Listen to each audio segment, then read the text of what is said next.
உனக்கு தெரியும், வெளியில வச்சா எல்லாமே நாசமாயிரும், மழை வரும்னு சொன்னாங்க. நான் ஆண்டவர் இடத்துல சொன்ன, ஆண்டவரே வரும்பொழுது தம்பி முன்னாடி ஜெபம் பண்ணிட்டு வந்த, கரங்களை வானத்துக்கு நேரா நீட்டி, ஆண்டவரே நான் ஆமேன்னு சொல்லி முடிக்கிற வரைக்கும் ஒரு துளி கீழே வரக்கூடாது. சொல்லுங்களே ஹல்லேலூயான்னு. ஆமேன் ஆமேன். ஒரு துளி வரக்கூடாது ஆண்டவரே. நான் ஆமேன் நீங்க சொல்லி முடிக்கணும். முடிச்சதுக்கு அப்புறம் என்ன வேணாலும் செஞ்சுக்குங்க, என்ன வேணாலும் செஞ்சுங்க. ஏன்னா ஆண்டவரே இதை நான் உழைச்சி வாங்கின பொருள் இல்ல. ஒவ்வொருத்தரும் எங்கேயோ ஒரு மூலையில தன்னுடைய பிரயாசத்துல எனக்குன்னு காணிக்கை கொடுத்து அதுல நான் வாங்கியிருக்க பொருள் ஆண்டவரே, ஒண்ணு கூட நாசமா போக கூடாது.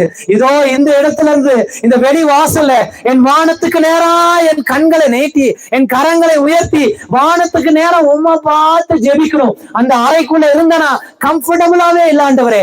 இதோ நான் வானத்துக்கு நேரம் பார்க்கணும், இதோ நான் உம்முடைய தூதர்களை பார்க்கணும், உம்முடைய சேனைகளை பார்க்கணும், பரலோகத்துல வீட்டில் இருக்கிற என்னுடைய தேவனுடைய சிங்காசனத்தை பார்த்து என்னுடைய வேண்டுதல்களையும் என்னுடைய விண்ணப்பத்தையும் நான் ஏறெடுக்கணும். அதற்கு எனக்கு வானிலையை ஆண்டவரே எனக்கு சாதகமா